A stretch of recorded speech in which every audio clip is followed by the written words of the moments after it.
And welcome back to the Primal Scream. I am Matt. And I am Todd. Hey, look, Todd's back. Todd's back from his special mission. We don't know where. Todd, we will ask you about your special mission and why you weren't here last episode, so I hope you have a grand story for us. I can't wait to tell you about it. But tonight's guest is Tony Burnett. He runs, creates, he's an entrepreneur, Red Ball Printing. If you want to check that stuff out, go to redballprinting.com. And if you want to send us any messages, questions, things like that, you can do that if you want. So anyway, should we get into this? Yeah, let's do it. Yeah. Are you all right, Tom? I'm fine. I'm good. I'm a little under the weather, but I'll survive. So Tony, I apologize right from the get-go for that guy. I'm just going to say that right now. He's not in his finest form tonight. I'll be okay. You sure? Okay. Yep. Let's do our little timestamp. Let's look at some current events. First of all, the U.S. Justice Department is suing Ferguson, Missouri, over the police reform. Have you ever heard of that before? What are they concerned about? And the police department in Ferguson, Missouri, is doing some type of police reform, and the U.S. Justice Department is suing them. I've never heard anything. Like the reform that they're doing. Obviously not. I mean, if they were for it, they probably wouldn't sue them. No, I just want to know. Then I want to know more descriptions about what are they concerned about. If you want to check it out, this is a story that's trending on YouTube. Big blanket statement like that drives me crazy. I want to know specifics about. All right. Let me just read a little something right here, right off of Yahoo News. This comes from Reuters. The world's place for information. Reuters. Comes from Reuters. Reuters. Right? Reuters. It's all right. Reuters. By Julia Edwards. She's the author. Washington, the U.S. Justice Department said on Wednesday that it had filed a civil rights lawsuit against Ferguson, Missouri to enforce a police and court reform plan after the city said it wanted to amend some aspects of a consent decree it reached with the federal agency. I don't know what the fuck that means. The Justice Department initiated a civil rights investigation into Ferguson policing and court practices after an unarmed black teenager was killed by a white police officer in 2014. It resulted in a report that was extremely critical of Ferguson's police and court systems. Like a bunch of mumbo jumbo. I don't even. Quite a bit of mumbo jumbo. You know what's bad? Does it matter? I mean, would the story still have its punch? Would it still have its power behind it if you didn't say a black teen was shot by a white cop? But that's what initiated all this whole conversation anyways. But so that's the ignite point, so to speak. Well, yeah, but wouldn't it be just as serious? Can it have just as much impact if a teen was shot by a cop unjustly? But the gist of this issue in Ferguson and other places in the United States is that young black men are being killed by cops, or black men are being killed by cops at a higher rate than anybody else, and people are concerned about that. And is that not necessarily just the cops issue? It's more of what is our society like that we're allowing these things to take place, and can we change laws since we have better relationships with police and the citizens of where they police? Can that be done better so that we don't have this animosity and we have situations happening? Because supposedly that kid, reached in and tried to grab the cop's gun. Right. And that's why the cop shot him. That is one version of the story. That's one version of the story. Yeah. So, I think it's more of a discussion of what's happening in society, period, than it is, and how are people policing each other, and how can we change that? So that I think that them saying that black teen being killed is because in that specific situation, that's what started it. Well, the reason why I phrased it the way that I did is because if we never get away from, well, what sexuality was he? Or what sexuality was she? Well, what color was she? If we never get away from that type of stuff, if we never get away from the labels in the stories, then we're never going to get rid of racism. We're never going to get rid of homophobia. We're never going to get rid of those labels if we don't stop focusing on those fucking labels. What if the person got injured or got killed or something happened due to the fact they were black or they were gay or they were transsexual?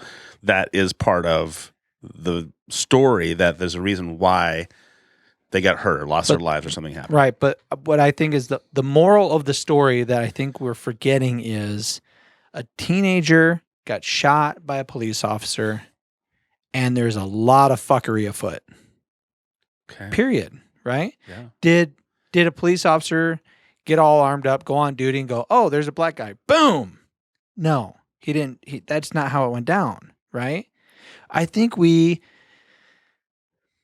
our focus goes out of focus on stories like these when we throw sexuality, what people do in the privacy of their own bedrooms and their own homes. I don't give a fuck what people do in the privacy of their own homes. Why do I need to know that, well, this gay writer had this happen to him? I don't need to know that he's gay. Something terrible happened to that person. That in itself is horrible. I agree with what you're saying there, that the labels kind of take out the human aspect of it, but from a storytelling media standpoint, it's not a very good story if you're not descriptive. From a literary standpoint, I mean, obviously it's not recreational reading, it's news, it's real life, it's real people. Right. But if the news is trying to tell a story that they want people to read and listen and really grab a hold onto, they're gonna use those labels every single time. Right. And my own children have said when they've asked me a question, I've tried to detail something. I go, well, that guy over there. Well, what guy, Dad? Well, that guy right there, the tall one. Well, which one? The black one. Dad, you're being racist. I go, I'm not being racist. You kept asking for descriptions, and I kept trying to give you descriptions, and then it finally came down to, well, what's the most obvious thing? The guy, the black guy that's surrounded by a bunch of white people. Now do you know who I'm talking about? Well, yeah. Well, that's not racism. No. It's if I were to hate on that person simply because of the color of his skin, that would be racism. Absolutely. So I'm not saying that these stories don't need a little something to make it sell, but how can our society ever expect us to move on from focusing on skin color, from focusing on sexuality, if we never remove that stuff from the stories being told? I think that's going to be difficult, especially when that is the narrative. So you're saying your point is agreeable. I mean, right. It makes perfect sense, but like you said, could it ever happen? Well, and also you think about the idea of, they talk about the gentleman that took over that natural or that wildlife place up in Oregon, and they said if that I haven't heard of it. What's going on? It's already ended. Some guy, what's the guy that? Are you talking about the ranchers? Yeah, the ranchers who took over the federal land. Yeah, and said this is our, we're going to take this back for whatever. And all I saw was Native American memes about, if you really want to give this land back to its original owners, why don't you give it back to its original owners? Kind of comments. But they talked about how if that had been a group of black guys, they would have been shot. Yeah, something would have happened. Or they talked about how there were a bunch of white college kids, white people that were in Denver running around, knocking over things and doing stupid shit because after the Broncos won the Super Bowl. And they said, again, if this had been a bunch of black kids running around knocking over shit, that things might have been a little bit different the way they approach things. There's just part of it. There's just part of it that I agree with you that you need to make sure you take out some of those things, but those things play right into why they're happening. So I understand the idea of taking away labels, but now it's fine. I mean, if reality is what it is, and we're never going to remove that from our social norm, then why do we villainize ourselves? Why do we punch ourselves in the balls? Why do we try so fucking hard to be PC all the time when that is not who we are as people? Right. That's just not it. That's just not it. I'm sorry. All right. Next story. Speaking of weird, horrible things, right? Dallas, also from Reuters or Reuters. Jesus. Lisa Marie Garza writes, Dallas worried about city's reputation, so they're going to ban the erotic convention. Erotic convention? The erotica convention? Like a porn convention? That's what I would think of from an erotica convention. Yeah. Isn't there like a different thing though? Erotica is different than porn somehow, or is it all the same thing? I don't know. What's wrong with you? But isn't that, Vegas is for trade shows like that. Why would that be anywhere other than Vegas? Now, is Dallas really that pure that they can't have an erotica convention? Southern Bible okay. Baptist. Yes. No, I get it. That makes total sense to me. All right. Well, I feel bad for Dallas. I guess I'm just going to have to go to Vegas this year. No flashlights. That's all I'm gonna say. I can't believe you were warring with the erotica. Is erotica porn? Is erotica the porn? I don't think feel I was. like he's onto something. I don't think I'm warring. Yeah? I don't think I'm warring anything. I'm just saying that I thought there was like a. Is there a line? Is there a wall? Like a genre, maybe? I thought erotica could be like Playboy, Penthouse kind of thing, and porn is porn. Porn is porn. Yeah. Butt plugs and all that other great stuff. Penetration. There you go. Todd, now you're just getting gross. Okay? I'm trying to keep it like yeah, you always I'm trying to keep this you highbrow. always try to keep it right highbrow. I'm trying to keep it highbrow. Speaking of highbrow. That's what I think of when I think of you as highbrow. Also from Reuters. Former priest charged with the 1960s rape and murder of a Texas beauty queen. Now, the only reason I bring this up. Why did you pick this pool of horrible shit? Because that's what's trending right now. That's what's always trending. That's what's trending right now. These are the stories that are trending. But I brought this one up specifically because this horrible, horrible thing happened in 1960, right? Mm-hmm. And finally, at this point in time, what is it? 45 years ago?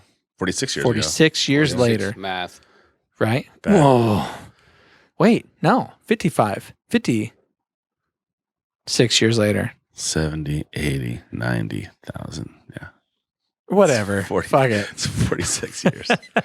I can count on my fingers really well. Anyway, it was a long time ago.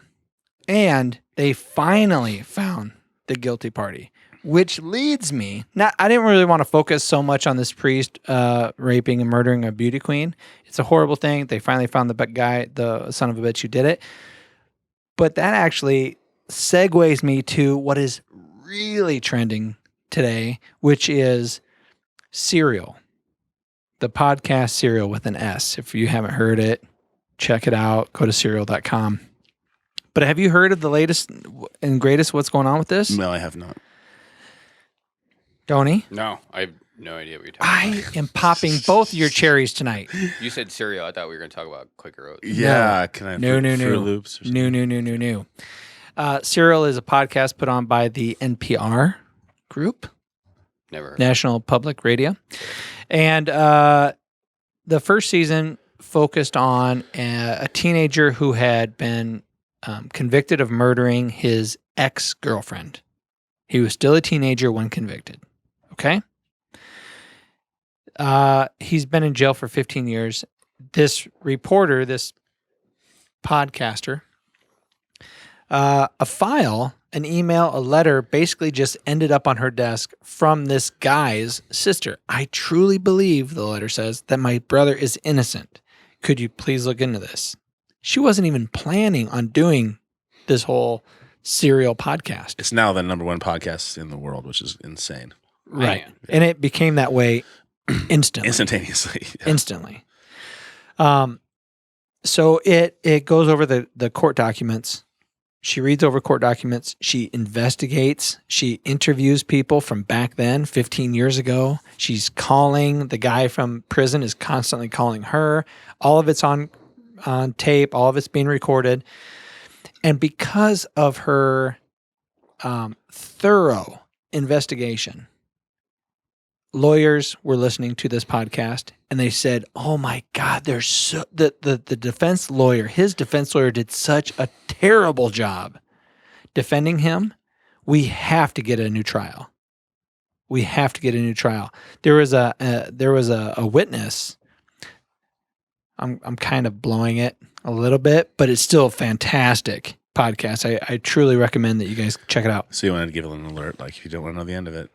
No. It's not like the end of it, okay. But sounds like it's going to be the newest Netflix legal thriller. You know what? The making of a murder. Yeah. It came out after this. Came out after Serial. Oh, really? Yeah.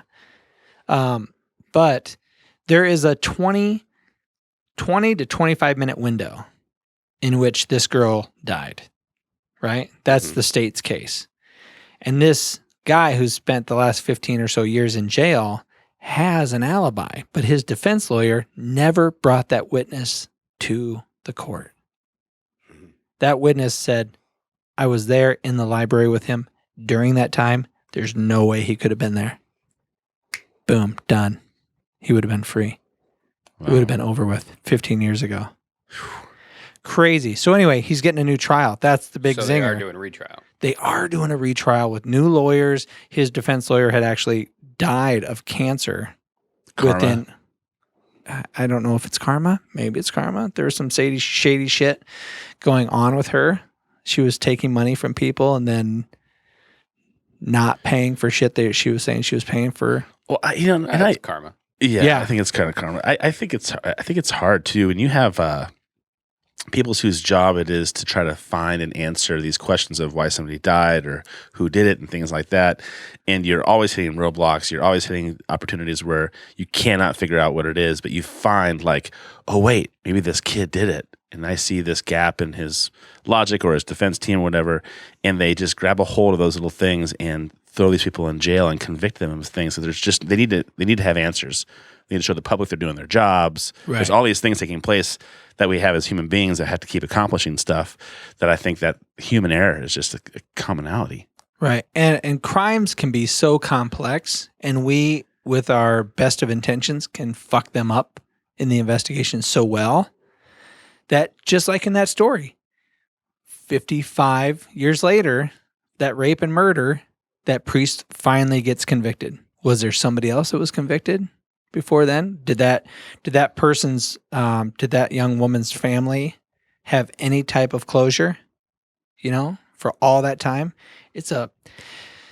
I war back and forth with this. I love it. I'm addicted to these podcasts, right? But at the same time, I have a junior high group, local junior high, coming to me next week because they want to put on a serial-esque podcast. They've already had contact with the Cedar Rapids Police Department. They want to do stories about cold cases.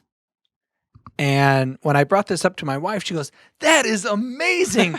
If I would have been in junior high at that time, that would have been the most interesting fucking class ever."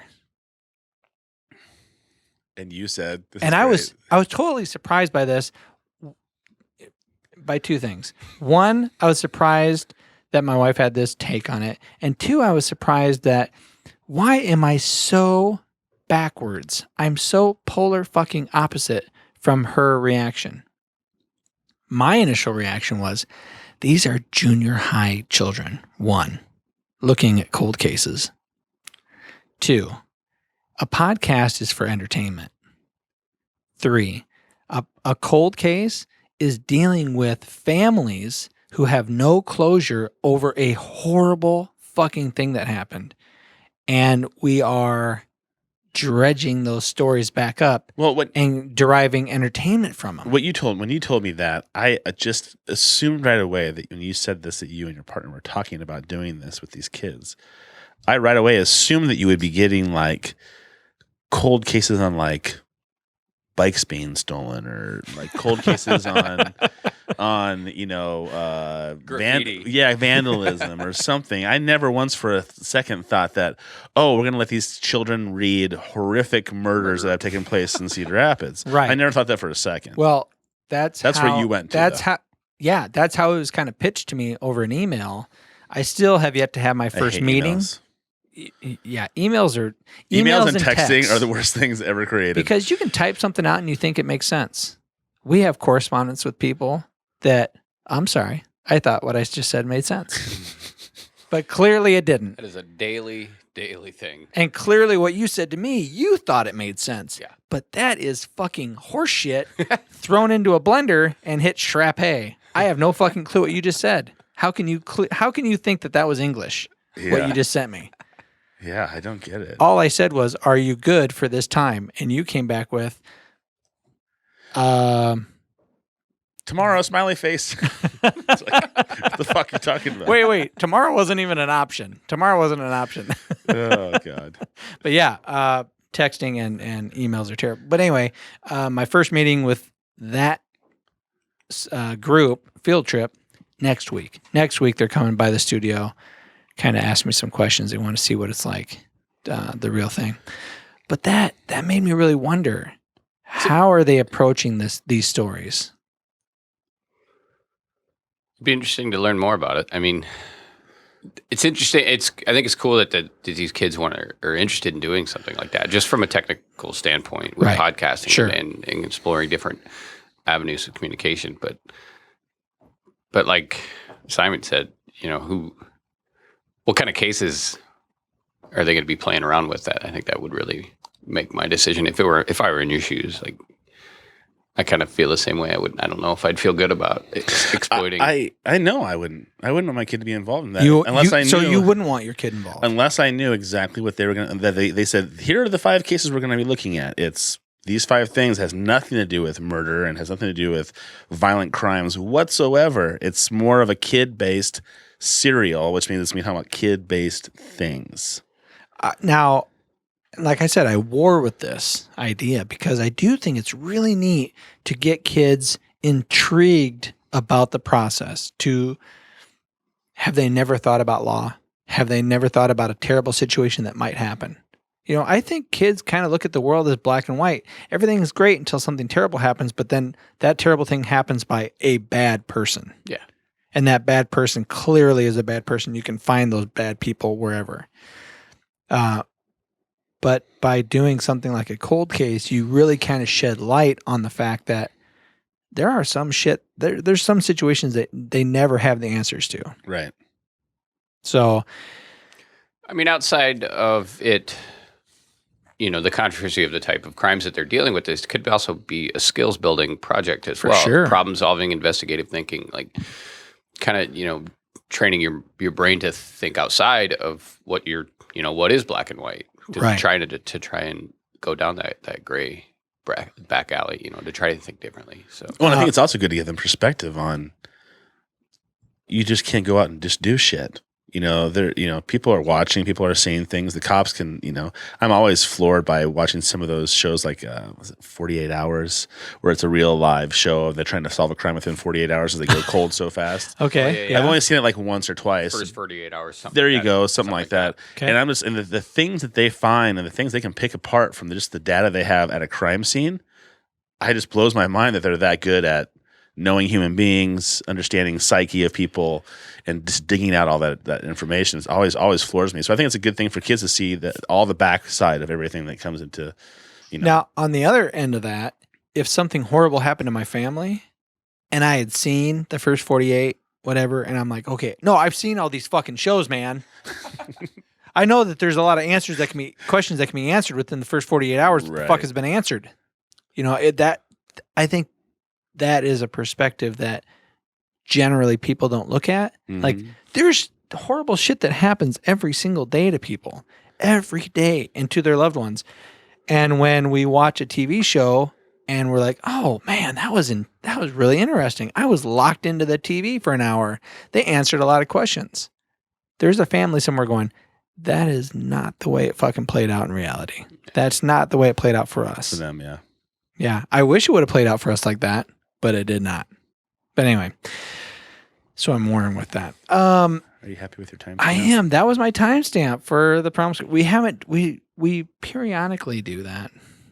So I'm glad we did it today. It's not very consistent, that's for sure. It's not consistent, but I thought today's events were kind of important to bring up, right? Also, I'll be bringing back in the Serial podcast here in a little bit, but I noticed, Tony, when you sent in your email to us that you were prior military. I didn't know that. Yeah. What branch were you in? Army. You were in the Army. When time period? 2000, November 2000 to June 2006. June 2005. Any time overseas? Yeah. 1 year, 04 to 05. Where at? Iraq. Yeah. Okay. So, sir. Well, let him know that you're former military too. I don't have to tell him anything. Why not? No, he doesn't have to. I don't have to tell him that. You know what? You know what? I would. I'm glad you bring this up because this is one of my pet peeves. I really, right now I'm praying that you say it. It's a pet peeve already. All right, say it. Go ahead. Do it. It's almost like people, they find out you're in the military, and if they had any military experience at else, like they have to talk to you about it. Like it's a given. If you don't talk about it, then you're an asshole. But it's like I guess I don't. I think I think about my military experience a lot differently than most people. I mean, it was a job. I signed up for it. I wore a uniform with my name on it, just like the guy at Midas does. You know, it was a job, and I did it, and I tried to do it the best that I could do. And when my time was up, I got out. You know, I Were you active duty? Yeah, I was National Guard. No, I was full time. What was your MOS? I was fuel, 92 Fox. So petroleum, oil, and lubricants. I supported a tank battalion. So we spent a lot of time in the field. All right. What were you? 11 Bravo. See, and that's the conversation, how it always goes. What was your MOS? It always goes like that. It always goes almost, like that, it's right? clockwork every single time. And that's your pet peeve? No, my pet peeve is that people embellish. Oh. Like you never like. How many people do you talk to who go, I really didn't do shit. Yeah. It was very boring. Yeah, that's like because I've always like what people always ask me. Well, what was it like over there? I was like, it sucked, but yeah. I was more homesick than anything. Yeah. Right? The heat sucked. The heat sucked. Actually, the cold, like when it was cold, it was really fucking miserable. Cold. Yeah. It was 40 degrees. It was the coldest I've ever been in my entire life. It didn't make sense to me. I'm like thinking in my mind, like I felt negative 40 degrees numerous times in my life. Right now, it is 40 degrees, and I want to shoot myself. It is really interesting, isn't it? Now, I wasn't in Iraq or Afghanistan. I was in the military between 96 and 98, and I got to go over to the Sinai Desert, right? Very close, just looking right over the Sea of Aqaba over to Iraq. But it got really fucking cold. Like when we were first there, it was really uber cold at night. Yeah. And nobody thinks about that. No. It was a dry heat, right? That's the one thing you always. It's a dry heat. Yeah, but when it gets really hot, it's 130 degrees. My first wife came over to visit me. I was going to take some leave, and we were going to go see the pyramids. Oh wow! So I meet her in the airport in Egypt, and she gets off the plane and she goes, "Oh, how fucking hot is it here?" And I go, "I don't know, like 98 or something. I don't know. I don't really know." It was 130 degrees, and she quickly, within just a few days, had I don't know if it was heat exhaustion necessarily, but I had to carry her. And then, we started the first couple days from place to place. No. The first couple days we were in the capital of Egypt, Cairo. We were in Cairo, checking out the pyramids. By the way, if you're in Cairo, don't open up your fucking windows at night in the hotel. Dirt. No. Bugs. Really? Holy fuck, bugs. Holy shit. Like in the middle of the night, we turned the lights on. I had opened up the window to get in a cool breeze. And in the middle of the night, we're like, what the fuck is going on? We turned the lights on, and there are huge bugs all over the room. We shut the window right away, and I am walking around for the next hour, smashing shit. It looked like a murder scene. There was just splotches of blood all over the walls. It was nuts. So cereal too. Yeah, let me just advise you, if you go to Cairo and you spend the night in a hotel, don't open the fucking windows. Ever. Not at night. Not at night. And if you go on a tour to the pyramids, stay with your tour group. Don't wander off alone and find some odd man to give you a private tour, because that shit never works out well. Right, Jess? Anyway. Where was I? Anyway, so the first couple of days was fine. Right? And I had been there for a few months, so I had kind of become acclimated. Acclimated. Jesus. Isn't acclimatized a word? Not at all. Acclimated. I think you just made that up. Oh, yeah. It's a good word. You know what? Hashtag, whatever. We'll make it a word. So I was fine with it. So I didn't really realize how hot it was. So the first couple of days, great. Saw the pyramids, left, went back to the Sinai, her and I. We got to my base, and there were some trailers that we could stay in, right? And we went down to the beach. That was it. We got down to the beach. I go, hey, you want to go snorkeling? She's like, I'm kind of tired. Hour later, after I come back from snorkeling or whatever I was doing, I'm like, hey, you want to go snorkeling? You want to go back in the water now? I can't get up. So I had to carry her back to the trailers. She was literally cooked. Yeah, she was literally cooked. And the medical guy. What did Andy do? He was a medic. The medic. Yeah. Sorry. God, it was a while ago. The medic said, you have two choices. We can either force hydrate you or we can put some water up your asshole. What? To cool down your core.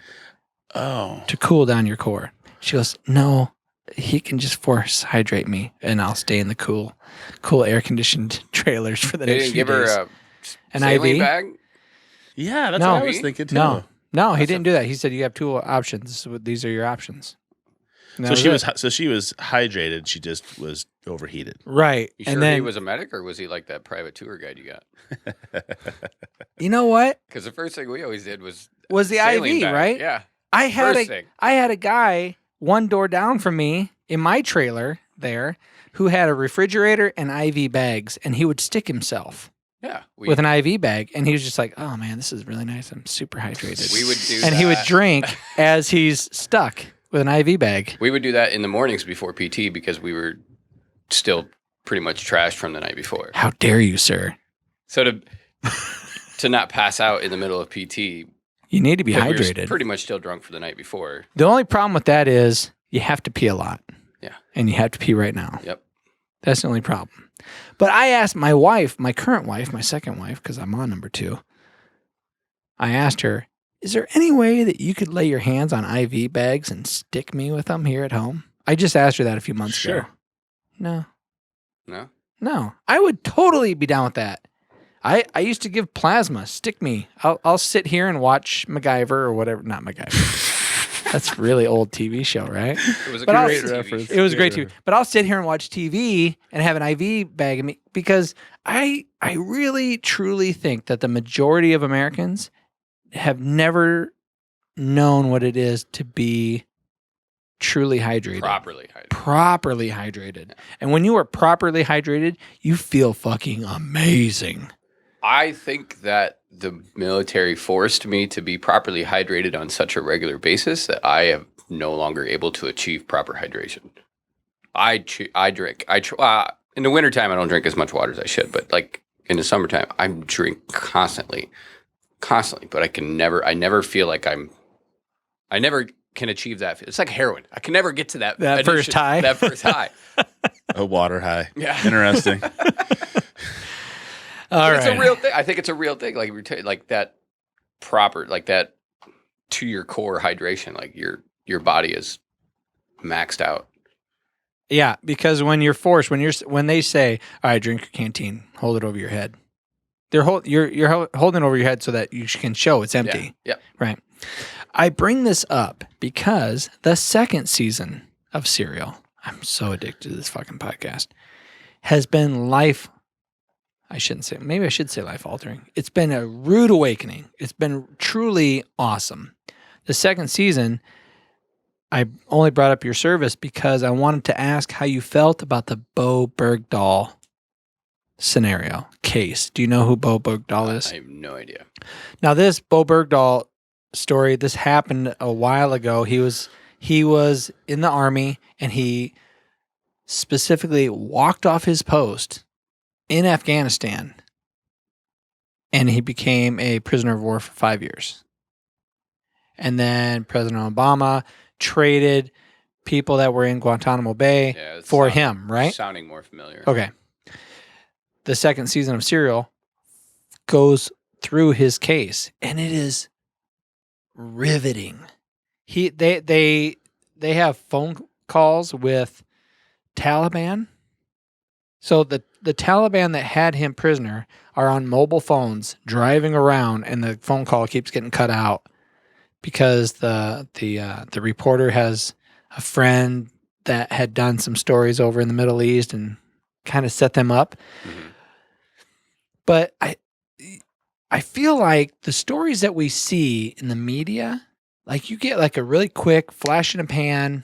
Here's a story, make an emotional decision on it, and then forget about it 2 months later, right? Absolutely. This guy, this Bowe Bergdahl story, if you think he's a traitor, or if you think he's a piece of shit, or if you have an ounce of humanity in you, I really genuinely want everybody to check out this podcast because you watch it, you listen to it, and you think, okay, he started out maybe with the best of intentions.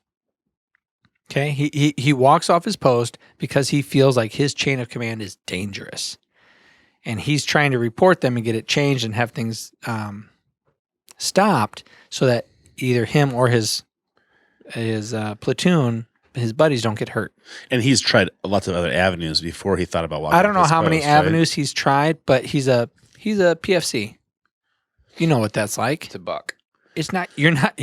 No one's gonna listen to you. You're private. Anyway, so his idea is, well, if I leave here and I show up at the fob 24 hours later, there's going to be so much uproar. This is going to be such a big deal that people are going to ask me, why did I do this? And why did I do this? Because I wanted to bring attention to this, which nobody would bring up earlier. And in that idea, halfway, like 20 minutes outside the fence when he sneaks out, he starts shitting his pants, getting really nervous, realizing that this is not going to turn out well for him, right? And so now he's thinking, well, now I need to get some intel. Now, if I can show, I still want to show up the way I planned, but I think I'm going to get so fucked over. I probably need to have like an ace up my sleeve. Like, okay. I know this is bad, but I brought you some intel about these people that I think that I saw planting IEDs on this road. Boom. This is where they're at.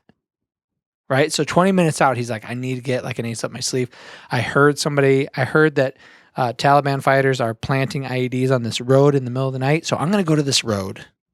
I'm going to wait for somebody to plant an IED. And I'm going to follow them back to their village. And then once I know where they're at, then I'm going to go to the fob, turn myself in. Never gets to the fob, never sees an IED getting planted. For 5 years, he's a prisoner of war. And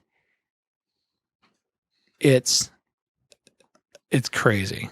It's crazy. It's crazy also because when the reporter talks to the guys in his unit and other military, they said, what would you have done when you found him?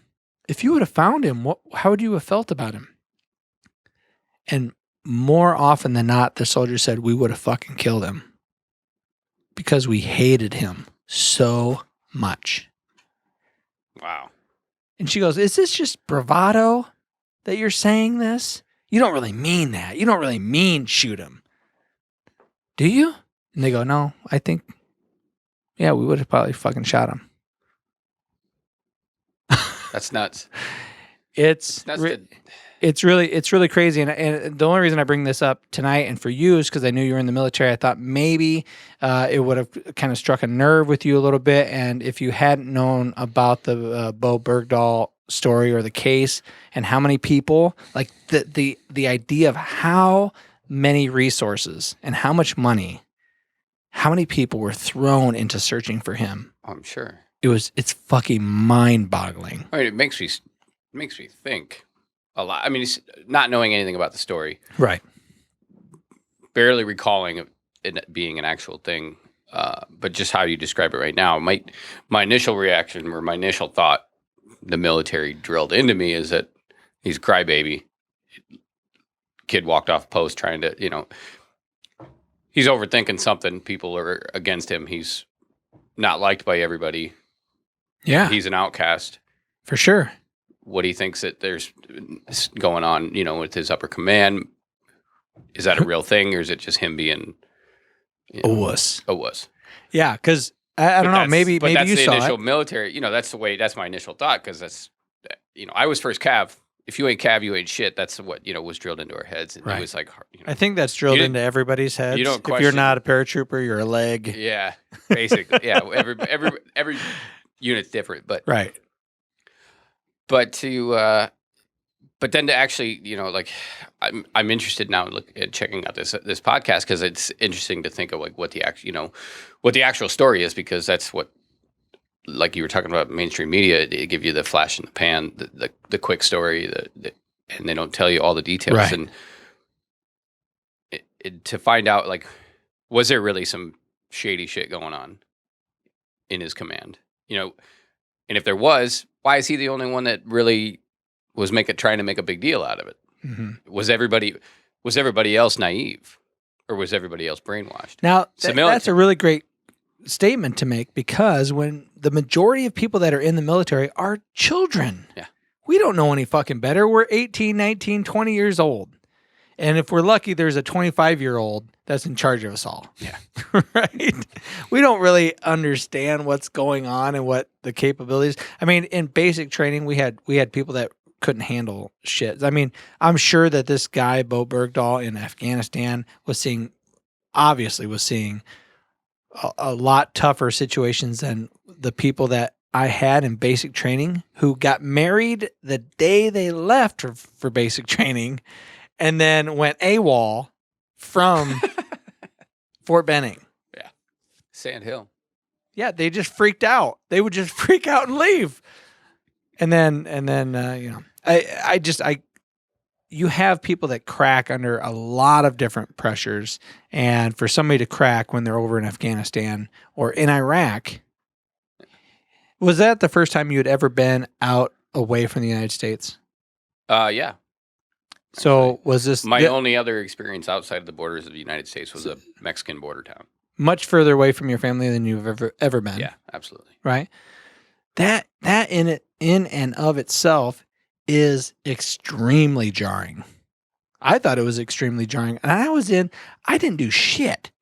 When you talk about people talking up their service, I didn't do anything. I was in the military in that little magic window. Right? It was right after the 82nd was getting ready to jump into Haiti. Like, people were in planes flying to Haiti. Some douchebag had called his lady and said, "Hey, I'm not gonna be home tonight. We're flying into Haiti."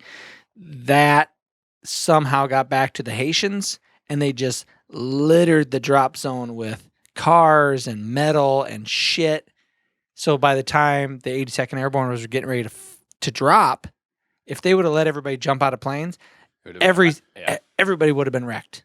Everybody would have been completely wrecked. Broken legs, broken arms, killed, whatever. Because they would have been landing on just shit, right?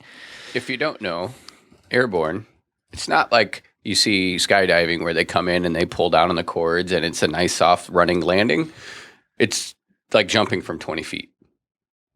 That's the landing you get in military. Now they have you're how do you know this? How do you know this? I didn't do airborne, but I've had other friends that were airborne. Like, you land like a sack of shit, like a lawn dog. Yeah, and there's a process. It's your feet, knee, shin, hip, back. Like, you fall and roll and land on your back, because it's not. You don't have any control. Your parachute is on a ripcord, so when you jump, they come in low. You jump out of the plane and your parachute's pulled for you on a cord, right? And then you fall and you land where you land, and you're wearing 80 pounds on top of your own body weight. So from 20, you jump 20 feet, it's not going to kill you, but if you don't land right, it's going to hurt. It sounds like the margin of error is really high in a situation like that. Now, the worst part about my whole time in service was that I knew two guys that burned in. So we jumped out at 900 feet, and there was two guys in my plane that they either had a squib load. That's a firearm. They either had their chute looked like a rolled up cigarette, right? So they went out, and their risers, their suspension lines got wrapped around their parachute, and it didn't allow the parachute to catch air. And they burned in, is what they call it, and they just hit. Yeah. Free fall from 900 feet. Both of those fuckers lived. Whoa. Both of them lived. And I'm going to specifically send this podcast to one of them on Facebook so that he knows I was talking about him. So horrific. From 900 feet, you have just about enough time. You're supposed to count to 5,000. Right? You step out of the plane, you count 1,000, 2,000, 3,000, 4,000, 5,000. If you don't feel a sudden jerk from your parachute catching air, you're supposed to immediately pull your reserve. Immediately. So if your reserve goes out and it just goes, because it doesn't catch air. You're supposed to. They teach you this like every single time before you jump. You go over these silly things, and you're supposed to pull it up, and then figure out which way you're spinning, clockwise or counterclockwise, and then throw it in the direction of spin. Like you're gonna have that type of thinking, right? So one guy pulls it in, throws it, doesn't catch wind, pulls it back in, pulls it up, gets ready to throw it, boom, Ground. fucking hit. Whoa. That's how quick you fall at 900 feet. You counted to 5,000, realized your parachute didn't open, pulled your ripcord, pulled in your chute, threw it, pulled it in again, hit. That's it. And they both survived. Break every bone in their body? I mean, what are we talking about? One guy, my buddy that was in my platoon, he broke his back. He was in a torso like shell, right? Brace. And when he was healed up, they made him fucking jump again. And he goes, I'm not fucking jumping, dude. Give me an Article 15 because I'm not jumping. They go, okay, well, you were a specialist. Bloop. There's your Article 15. Now you're a PFC. Dang. Now are you going to jump? I am not fucking... Do you realize I burned in? I fell. And I survived. I am not jumping again. All right, there's another Article 15. Bloop. PB2. Yeah. And they just kept busting him fucking down. And finally, he jumped again. As a private. He did jump again as a private. Yeah. Ouch. And I would recommend, I highly endorse you correcting me, my friend from the 82nd Airborne. If I got any of these details wrong, please email me or text me on Facebook. I would appreciate it. What were you going to say? There's always one thing it was told, and I've never jumped, so I don't know, but jumping at night was safer. Like not being able to see the ground was It's safer. better. Yeah. Because if you see the ground, you reach for the ground. And when you reach for the ground, that means basically that you're extending your legs, you're reaching with your toes, expecting to hit. And when you do that, you lock your legs. And when you lock your legs and you hit, that's when you bend your knees backwards. Oh. So it's much better. I would always, when I would lower my rucksack, I'd pull on the release cord. It would go down the lowering line. And as soon as my rucksack would hit, I would just start saying, like a mantra, oh fuck, oh fuck, oh fuck, oh fuck, oh fuck, oh fuck. And then I would get up. I would release one of my risers so that it didn't drag me across the drop zone. And then at the time, cell phones had just come out, right? So at the time, I would unpack my rucksack, pull out my cell phone and go, dial up my wife at home and go, okay, I'm alive. Okay, I gotta go. I'd shut my cell phone, put it back in my rucksack and go, head out. Anyway, I just wanted to bring up that Bowe Bergdahl. I thought maybe you would find that really interesting to check out. Todd, before we get into red ball printing and how Tony got to do what he is doing, dude, I am so into wondering what happened to you last week. It was like a top secret, like Margarita, and I were wondering. Crazy Frazee, lazy chick. No, I prefer Crazy Frazee. I know Marita. You do know Marita. Yeah, she's a customer. She's a spicy lady. She's awesome. I love having her in here, sitting where you're sitting. Yeah. So, dude, can you divulge? It involved a woman. Oh, doesn't it always? It always goes back to the ladies. Well, I guess it doesn't have to always. Oh, it should. It's a better story if it does. Oh, yeah. It's a much better story. If you're part of that demographic. Yeah, I don't know. It was in the dark. I can't tell you. Goddamn heteros. Fucking breeders.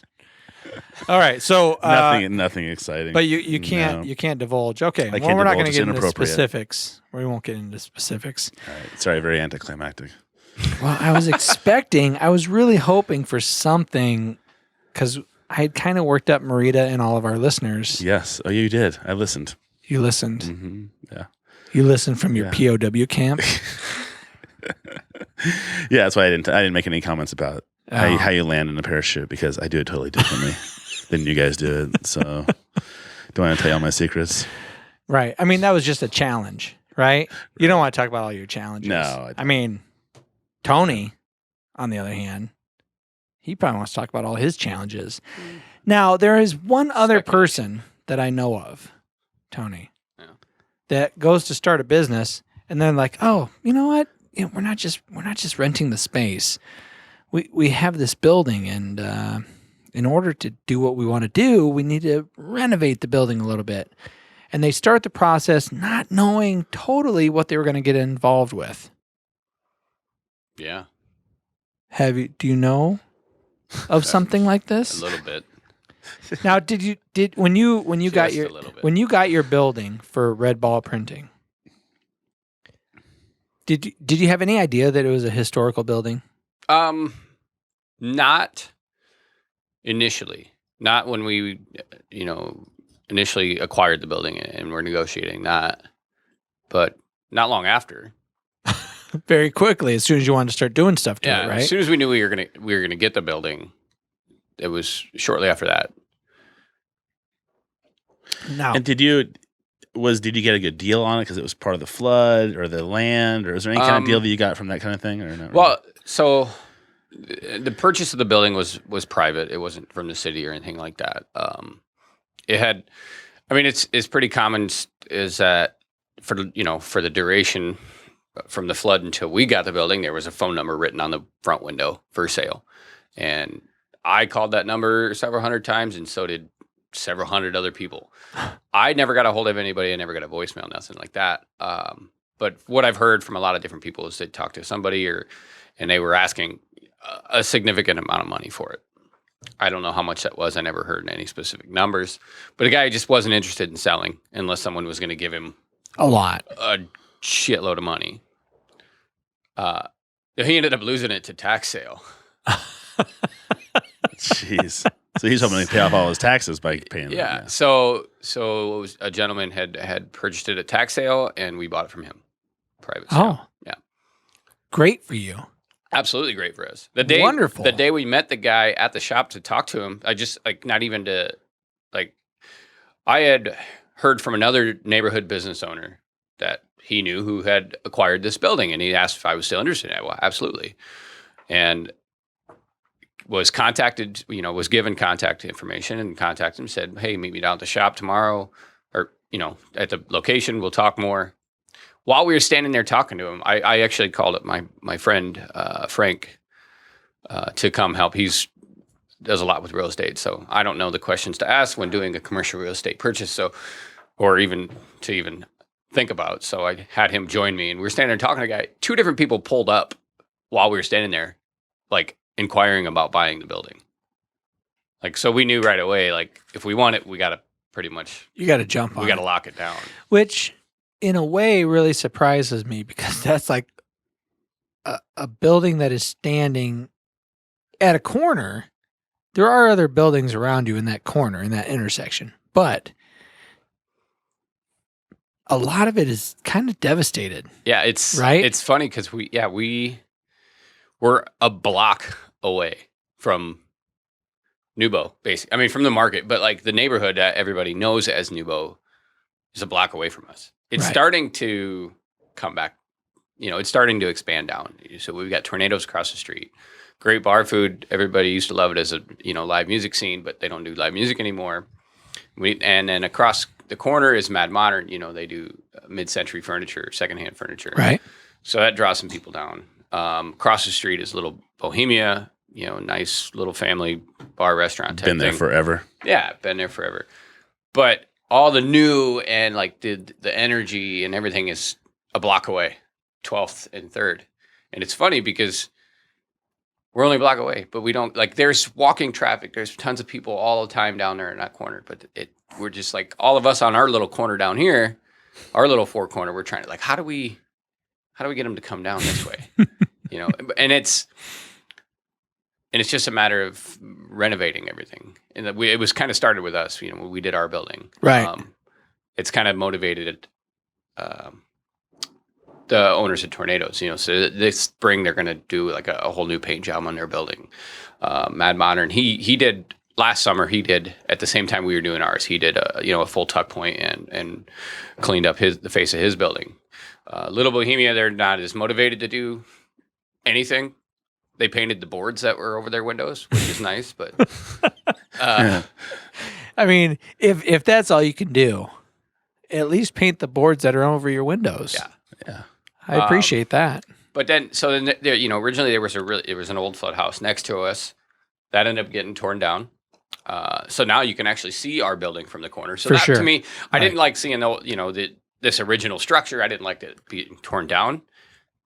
But the people that own the property had no motivation to do anything with it. So to me, it gets to a point where like, shit or get off the pot, And they didn't, so it got torn down, and now we have free, view to the corner. Sure. Now, would that have even been an option for you when you bought your building to tear it down and rebuild? Would it have been more? No, because it was already actually on the Historical Society. It was already on the. But the building registry next to you wasn't. No. That's odd to me. I mean, people, you have to submit for it. Oh, you do. Yeah. Okay. And I don't know. There's probably something more significant too. That service station's been down there for a very long time. 1939. So in that house next door was not necessarily. I don't know. Maybe the same time frame. Would it be? Okay. Maybe 40s, 50s. I'm not sure, but. And I can't remember that house. I remember when it was gone and how much I could see down to your shop from Newbow Ale House. But I was trying to think also is that it being a brick structure probably helped a ton. And that house, even though they redid it, it suffered some pretty serious damage too. Yeah. So. Well, that was like with our building, we didn't have to tear it down because like it was a brick structure. It was a shell. We tore everything out, windows, all the electrical conduit, and anything. I mean, there wasn't much to it. It was just a shell. So we broke it down to the shell, put a new roof on it, retuck pointed everything, cleaned up all the brick, did any structural stuff we needed to do, put new concrete inside. Now, I mean, you did a lot of work because we did in a way, everything you would do except for tearing it down. Yeah, in a way, it sounds easy, but you actually had to tear out. Was there a lift? Yeah, there was a lift, right? A lift in there. That was a giant pain in the ass to get out. Yeah, right. Okay, like a car lift. Yeah. Oh, because it was a full service gas station. Yeah, there was it was hydraulic, but it was air activated. I don't know much about this, but. I don't know how old this thing was, but we thought it was going to be easy. We pulled in there with a skid loader and pulled the lift out, no problem. But the cylinder holding the lift was still in the ground. So we dug around it with the skid loader, tried to basically wrap the chain around it thinking we could just yank it out. Right. Well, it's figured out. It was 12 feet deep and we couldn't get it to budge. We ended up having to go to rent a mini excavator, and we're in there like digging down, like down it. We found like 2 other foundations while we were digging down. Whoa. Yeah. And then we get down all the way down there, and there's like a 4-foot ball of concrete around the base of this thing. So it wasn't going nowhere. No. It was 2 days. You know what? When they built things back in the day, they did it right. But for a little teeny weeny service station with a lift in it, I'm just like going, what the hell? Do you need to have a ball of cement at the bottom of a 12-foot deep already? Yeah. Holy cow. They overdid shit back in the day. All right. So let me ask you this. What got you into, you were in the service, all right? What got you into doing shirts, doing red ball printing? It's about 8-year story now. I got out of the service in 2005, started doing construction here and there, did some framing, some siding, different stuff like that. And I kind of got out of doing construction and somehow moved into the financial sector. I started as a mortgage broker working in Des Moines. Went from that into... That's not bad money. No, it was great until 2008. Coin it. Basically, they... when the whole crash of, like, the controversy of adjustable rate mortgages and all that stuff back in that time frame, I lost about 40% of my book of business due to the programs that private lenders had. They just completely shut them out. I mean, everything just got so tight. It got really hard to get a loan to go through. I bet. And I wanted to move back closer to home. And I'm from Northeast Iowa, which is about an hour away from here is all. But I wanted to, I was living in Des Moines. It was a 3-hour drive if I wanted to go visit my parents. Most of my friends I grew up with, stayed around Cedar Rapids. So I wanted to come back here anyway. I got a job working in automobile finance. Did that for a year or so, and then decided to go back to school. GI Bill, figured Love the GI use Bill. it. I never had any intention to go to college. Mhm. Like I remember recruiting or at MEPS, the recruiter, like I got into almost a yelling argument because if to sign up for the GI Bill, you had to commit $100 a month for your That's first year correct. of Yep. service. And I was like, well, I don't want to. I'm not going to college.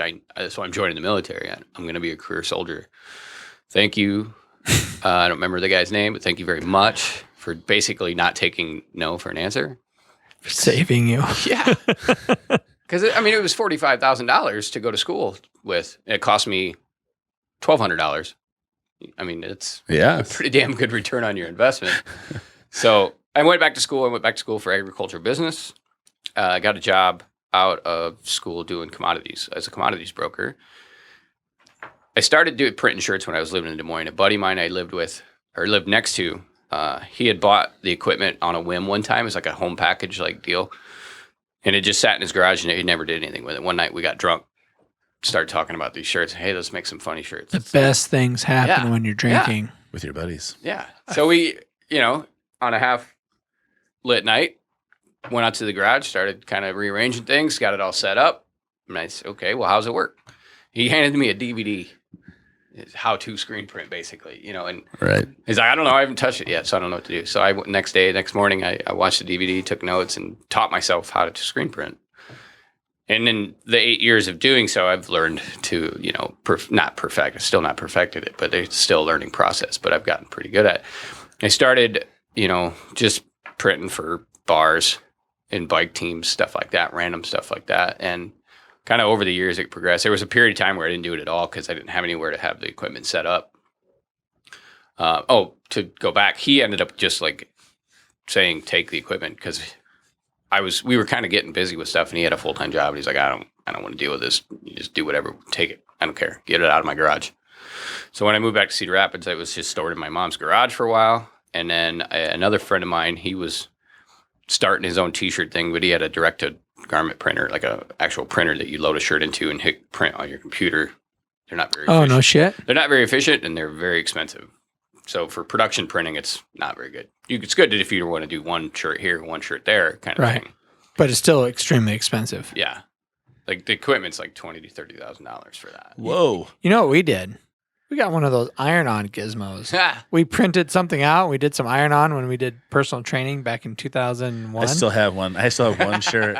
We pretty much fucked it up and we looked like douchers. We had our logo super fucking high. So we'd be wearing our we wanted to look professional. Right? We want to look professional. So we have these polos on, well, maybe one size too small.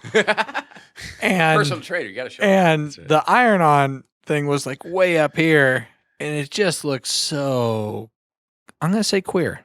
It was very odd. I'm going to go with the traditional definition of queer. I was gonna It looked very, very odd, but we owned it, right? We owned it. I still have my hat. I just found the Calvin and Hobbes fucking thing that you had done. Yeah. Right?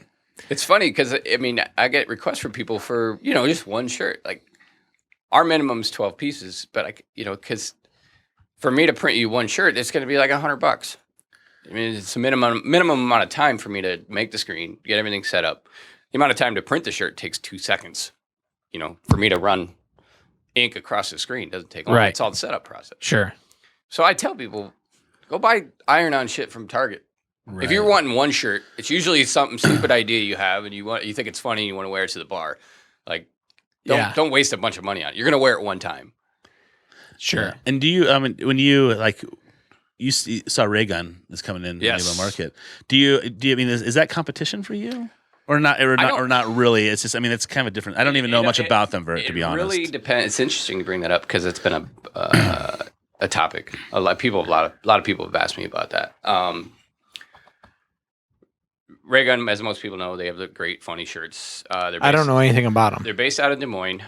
They started as a different name. I can't remember what it was, but it was. Gosh, I can't think of what it is. Anyway, it was somebody already had the name, and they got sued basically. So they changed the name to Raygun. So, but they sell funny shirts. They sell them online, and it's all a lot of Iowa related stuff. But their design is very simple and pretty much the same. It's usually words and blocks kind of things. They have a store. Their headquarters is in Des Moines. They have a store in Kansas City. They have a store in Iowa City. And now they're opening one here in Cedar Rapids. If it's just retail, it doesn't concern me in any way because we're custom printers. We're wholesale. Right. We print what you need. Mm-hmm. We have some retail stuff. We have some of our own Cedar Rapids designs. Cedar Rapids inspired is what we say our line is. And they're pretty good. We have a Mount Trashmore shirt that everybody loves. It's pretty great. But from what I've heard, the news article was saying that their space is 4,200 square feet. Our little shop is 870 square feet. So it's basically 5 of what we operate. I can't imagine that being all retail. Like it's t-shirts. How many t-shirts are you gonna fill up at 4,200 square feet? It's like the size of a. Have you been to the one in Iowa City? Yeah. Or no, actually not. I've never been to the one in Iowa City. I've been to the one in Des Moines, and it's small. It's small. Okay, this is more like a store, and it's pretty jam packed with t-shirts. I mean, it's not just t-shirts. They have like, I know they do stickers and they do postcards or like prints and stuff like that. Right. So I mean, if my only concern is if they do custom printing, if they offer a service of custom printing. I don't see that happening. Do you? I don't think so. I don't know for sure, but I think they have another a subsidiary or a sister company in Des Moines. Okay. That they do, custom printing and design and stuff like that. It's under a different name, but I think it's the same people. I'm not for sure. Okay. I haven't done enough research in that regard, but my only concern is if they're going to extend that to the east side of the state. Right. Because then it would be direct competition. Right. If they're doing custom printing, they are direct competition. And we have other, and so we have Eduskate. They do custom printing as well. Oh, they do? Mm-hmm. And then we have Mugshots across the river. They do custom printing as well. So we already, in a 1 block radius, we already have 3 screen printers. Right. But we all get along. We don't consider each other competition. Maybe we are. Maybe we're just... Doesn't Eduskate, isn't there kind of a different thing? Or are they just printing? I thought they were doing all kinds of other stuff. Well, it's a skate shop first and foremost. Right. And they have a lot of cool t-shirts and stuff. They sell retail. Okay. But then they also offer custom printing as well. Okay. So they, because in my mind, I had never heard of Mugshots, and I thought of Eduskate as being a skate shop. I thought of Red Ball as being the screen printer. The screen printer. Yeah. So, and that's how I hope it's perceived by most. Hope it stays that way. I mean, because that's the only thing we do. We don't do anything else. Right. Well, I mean, I knew of you because of CrossFit 2.2. Correct. And I think you had a bunch of their athletes there are cyclists. Yes. And then you brought them in as models, correct? Some of them? Yeah. For a different line, I did my own retail line for a while called Bike Rags, cycling apparel. And I've used some members of CrossFit 2 that are also 2.2 are also friends of mine that I've used. Oh, yeah. You have the reflective paint, reflective ink. Yeah. Oh, that's so cool. But yeah, CrossFit 2.2 was always a good customer. And I have a lot of friends that are also members there. So it was kind of a natural fit for us. But yeah.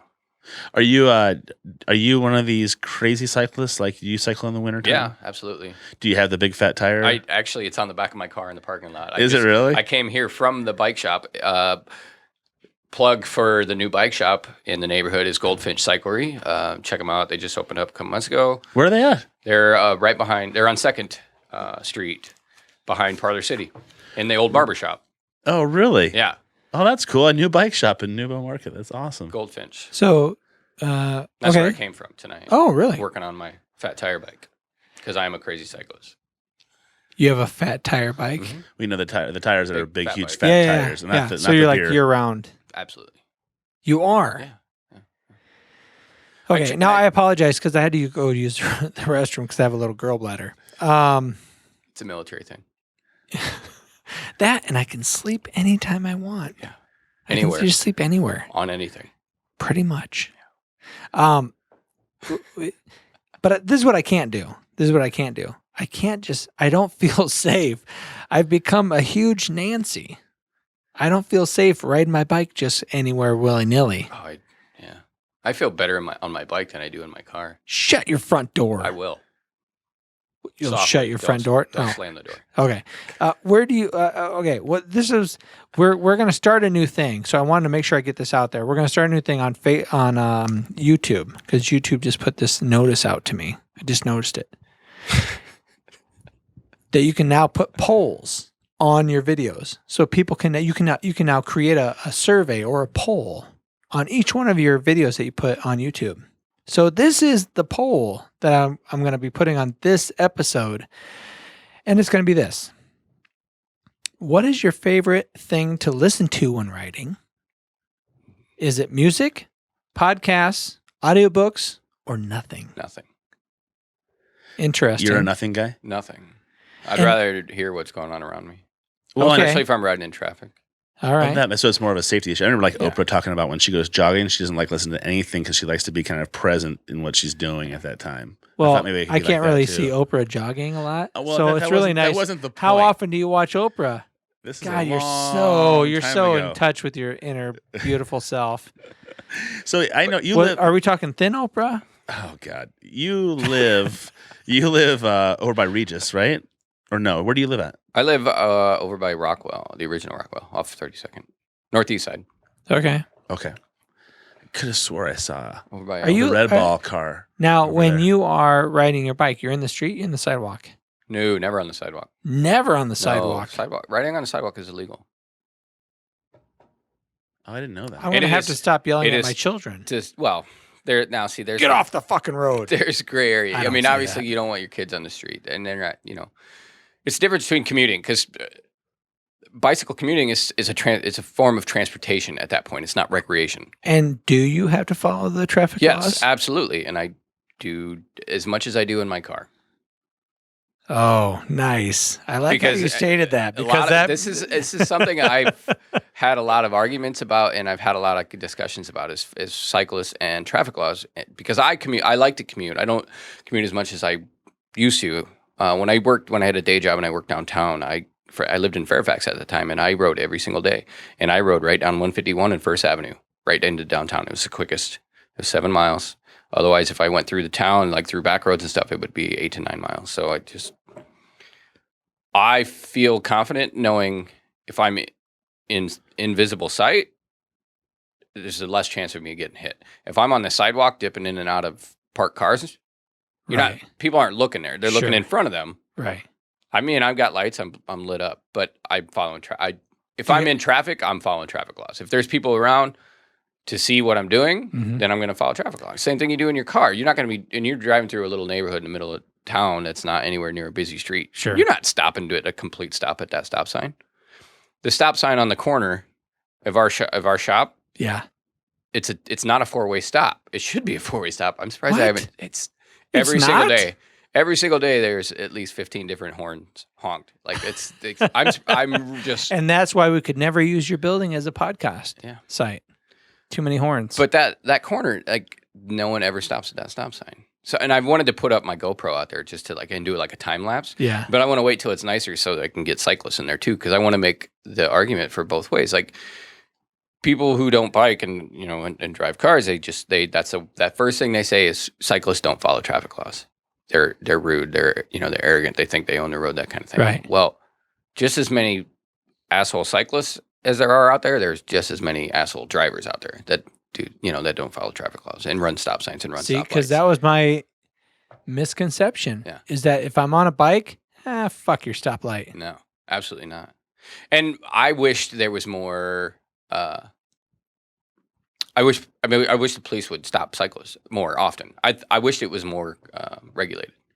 Now, do you have an ID bracelet on your ankle just I in do case not, you get no. smeared? No, And that's the no. only thing that can identify your body. Nope. I don't. I probably should. I have one of those for running. Do you really? Yeah. I don't. I don't. No, I mean, do you really think that you should? It's a smart. Yeah. I mean, we wore dog That's tags a horrible thing. in the army. It's a horrible thing to consider. I should probably have something tied to my ankle so that they could identify my remains. It's kind of a fucked up thing It to is. I don't know how you get down these paths. I don't know. I apologize. But anyway, okay, so that was one question on the poll that Todd will be putting on the YouTube thing. But on that poll though, I mean, if I'm commuting, I don't listen to anything at all. But if I'm out like recreation, like if I'm riding, so the bike trail, you can ride the bike trail all the way to Waterloo. Sure. So then there's car a difference. Traffic. Yeah. I still don't wear earbuds, but I have a little Bluetooth speaker that I put so in you're my bottle polluting case. the air around all the other riders and all the other inline skaters. There are still inline skaters There out there. are. There are. There And are. they're usually going at it like mad. Those motherfuckers. I'm sure they have like crazy skills. They're right? like Apollo with that one arm behind their back, like just chucking. Just legs of iron. Are you laughing because we used to do that? I'm laughing because Todd and I used to go out in the middle of the night. We would like after 10 is the perfect time to go rollerblading downtown. Nobody is in the parking garages, so we would make it a workout. Like we would race up the parking garage, right? We'd get to the top, and of course we'd have our PPE. We'd have our little wrist brace. We'd have our knee pads. Did we wear helmets? Oh, We yeah, helmets. we wore helmets. Yeah. I mean, I biffed. I was the worst. I would fall down just standing still, and I literally did that by the Four Seasons tree, right there, middle of the day. I'm just standing there. We're waiting for our time to go across the road, and before I know it, all I see is my skates. All I see is my rollerblades, and I fucking hit. Oh man. Hard as shit. And I hear beep, beep, beep. Yeah. Anyway. Or the best one was when we were going over Diagonal Drive Bridge towards the police station. And there's a very big curb off of that bridge. I would follow him. I'd say, Yeah. okay, you go. I'll just follow you. You set the route. This is before I was married. Yeah. And so I hear, uh-oh. And then I hear click, click, click, click, click, while he's trying to keep his balance on his inline skates. And then I just turned to 360. And then I literally turned to 360 as I'm trying to catch my balance. And then I hear, ah! And boom. I scream like I scream like a girl so loud every time I hit.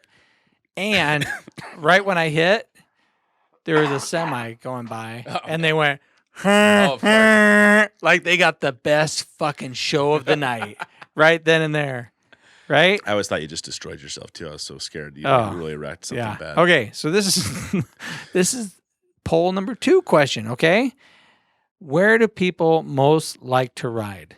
Do they ride on the roads? Do you ride on the trails? Do you ride your bikes in the gym? Or do you do it at home on a stationary bike? Those are the 2 questions of the poll that I'm putting out there. My guess would, if it's Cedar Rapids demographic, it would be trail. Yeah, the most popular. Yeah, as a whole. That's but you group that do this commuting thing all the time just floors me. I guess I have kids, so that shouldn't necessarily matter, but I wish I could bike more places. Now you to make that choice. He would drag his small children. He cobbled together. I took a kid carrier, right? And I tore it down to its foundation. And then we bolted some plastic chairs without the legs. Because they're both too old. I was going like 18 miles, and I knew my oldest couldn't handle that, and my youngest I knew couldn't for sure. But they couldn't fit in a traditional. They're too big. So we bolted these chairs facing each other like this, with each person's legs coming out this way. Right. And I pulled them like, 15, 18 miles in a shot. It was great. They loved it. He'd show up to my house just fucking completely done. He was wasted. He just got done dragging all this dead weight. I did the same exact thing for my dog. I took a kid carrier and stripped it down and put a different floor in it. There you go. Yeah. For your dog. Yeah. And because he's too big for it. His head sticks up about a foot out of the top of the kid carrier. What kind of goddamn dog do you have, man? German wire hair pointer. Scruffy. Oh. All right. He's kind of famous. People, Pretty. I mean, if you know Red Ball, you know Scruffy. Well, we've seen He's a shop dog. Right. Yeah. That's right. And we actually used part of your shop for our Yeah, I never saw that. new boat. You never saw that? You had me open my door Yeah. with the key. Yeah. Yeah. I never saw You know the what? video. I have it. Iowa Economic Council. I have it. I'll show it to you when we're done here. Okay, We're going to wrap things up. But really quick, one last thing. Yeah. Pick your question, sir. Stick your finger in there. Mm, that's what she said. Oh, God. Everything's... Oh. All right. Oh, you picked a good section. Do you think people of the opposite sex look better in long or short hair? Long. Well, that was quick. I'm with you. I like long hair on the ladies. Mm-hmm. Both of you. Yeah. So the Sinead O'Connor thing just did not do it for you back in the 80s. Extreme short. Yeah. Well, like still, short. it's yeah. So no. So your fiance has long hair then? She does. And see, my girlfriend doesn't have super long hair, I guess, but I've always dated people that had longer hair. Like, all right. So the lady, the actress that played in the movie, A Princess Bride, The Princess Bride. Remember that movie? Princess Bride, the blonde. I know of it. I've never actually. He's a lot younger than we are. He's what? a lot younger than we are. What? How much younger? Oh, I'm 41. I'm 44. 35. See? Okay. Yeah. You should still have seen The Princess Bride. Well, I've seen it, but I paid. Well, now she's in House no of Cards. attention to it. She had long hair. Now she has uber short hair. Robin Wright. Thank you, Mhm. Todd. Thank you very much. And she looks awesome with short hair. You think? I think she looks You would great. rather the short or the long with Robin No, Wright? I would like the longer hair, but she looks fantastic with short hair too because she's a freaking beautiful woman. Yeah. Period. I can say that I'm not turned off by short hair, but I just traditionally prefer long hair. Yeah. All right. Like if my fiance wanted to cut her hair short, that'd be just You'd fine. support her Yeah. because you're a good mate. She had it short a while ago. But Come now, sir. Don't you dare cut your hair. You're fucking gone if you do. I can't ever see that coming out of your mouth ever. No, I don't All think right. so. So Way we- too nice. Way too nice. All right, everybody, we got to cut things short. We're 10 minutes away from our next appointment. Thank you, Tony, for coming in tonight. I Thank hope you you for having enjoyed me. yourself, sir. it was Not tremendous. not so bad. Yeah. All right. Tremendous is pushing it, Tony. Tremendous. Pushing it. Well, right here, yes. I had low expectations. So. See, that's a good way to come in. That's the key. It's a great way to come Not into as the you, show. in myself. I had low expectations for myself. Oh. You seemed a little bit nervous on the email. I was. But you did such a good job. We You did a find great that job. very, very often that people come in and they start realizing that it's just It's us just a hanging hangout. It's just a hangout it's with not some necessarily anything crazy. So Yeah. we'll have So- to have you back on too. That'd be awesome. I'd be beer. Yeah, down. And we I talked about shirts plenty of times too. yeah, and I wanted to ask you one thing before we go. I wanted to ask you one thing. It really, really impressed me. I was here that morning when you did your 1 million cups pitch. Yeah. And at the end of everybody else's pitch, they have a moment that they say, well, what can we do as a community to help you? You're the only person I've ever heard of. And I've only seen maybe 7 or 8, right? A few. Well, it's You're 2 or the 3 only one. per one. So. Yeah, you're the only one who I've ever heard. I don't really need anything. I'm pretty much fucking said everybody. Good night. Click. You were the only one who said, you know what? It's not. I don't really need help, but I would be really interested in how I can help the community. And that, sir, in itself, put you right up here on my pedestal for one of the best people I know. Because that was a very selfless thing that you did. A lot of people are like, hey, how can I promote myself? How can I do what's best for me? How can people help me? And in that moment, when there was a lot of eyes on you, you asked, I'm good. But you guys, please let me know how I can help you. And I was super impressed by that. Thank you. And thank you, sir, for saying that. Appreciate that. Todd. Yeah. That's it for tonight on the Primal Scream. Why don't you ask, or why don't you tell people, not ask. I fucked that up. I apologize. How odd that you fucked that up. I will fucking hit you with this book. Todd, how could people follow us? If people just caught us tonight live on YouTube and they're 'Cause I hope wondering, I hope you they know did. what? I wonder if they have a website. Yeah. I wonder if I can follow them any other way. Yeah. How would they do that, Todd? Go to tpspproductions.com. That's the easiest way on there. You'll see all of our podcasts and you'll see links to Facebook and Twitter as well as the YouTube. The YouTube. The YouTube. The YouTube. It's kind of like being YouTube. on It's the the- net. Oh. You know what? I apologize, everybody. My voice has been cracking a lot lately. I am not in my teenage years, but for whatever reason, I think I have a bit of cancer. I don't know. A little bit? I just have a touch. Oh, Maybe Todd- every time it happens, I cry. I laugh so hard. It's just the best. It reminds me of my 13-year-old son. I love it. Anyways, follow us on Facebook, Twitter, but you can download us on iTunes and Stitcher as well. Is that it? I think I'm pretty sure. Well, you suck at that, because if you go to TPSP Productions, which let me bring that up real quick so I can remind myself, it's going to say, check us out. It's going to say TPS Media. So don't be alarmed. Don't be alarmed. You still want to type in tpspproductions.com. It's going to take you to TPS Media. You're going to enter. Check it out. We do commercials. We also produce podcasts, so you can check out the TPSP podcasts. But also look forward to the podcast with Joshua Coburn. That'll be kicking off pretty soon. Within the month, there will be some live podcasts with some really wonderful guests, a lot like Tony Burnett.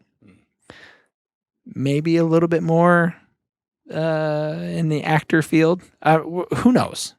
It's going to be interesting. You can go to YouTube, check us out there. Jackie Live, that's a new podcast that we're doing. The Bandwagon is always funny. Comedy Supernova. You have two comedians talking to other comedians coming through the area, and they're talking about their travels. You can't get a whole lot better than that. So check those things out. Also, if you want a good laugh, go to Todd's blog. Because it doesn't exist. Is that why? No, it exists. It exists, ladies and gentlemen. It just never gets updated. I don't think it's been updated since 2014. You know what? I'm just going to click on it. I'm going to see what the last thing you fucking said was. Let's see. Oh, what the fuck? February 26, 2015.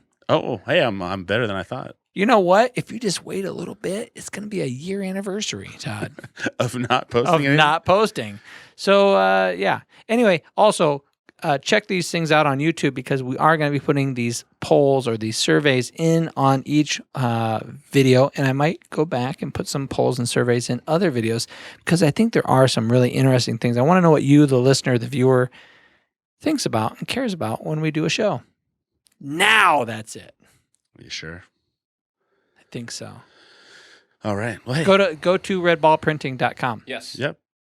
If you have questions, for your next shirt. info at redballprinting.com. Stop by the shop. We're always there. There you sometimes. We're there most of the time. Don't just iron on some bullshit on a t-shirt, because that doesn't feel very good. Get 12 made. Give them to your friends. Yeah. And also, my personal belief is, if you don't get a shirt fabric that's worth wearing, who the fuck cares if you print shit on it? No one's gonna wear it. Get something that is comfortable. Oh my God, it's the key. Right? I could have a shirt that says, I hate vaginas. But if it's really comfortable, I will wear it. I don't hate vaginas. Anyway, that's it for tonight on the Primal Scream Podcast. I'm Matt. I'm Todd. And that's Tony Burnett, everybody. We'll see you later. Adios. Good night.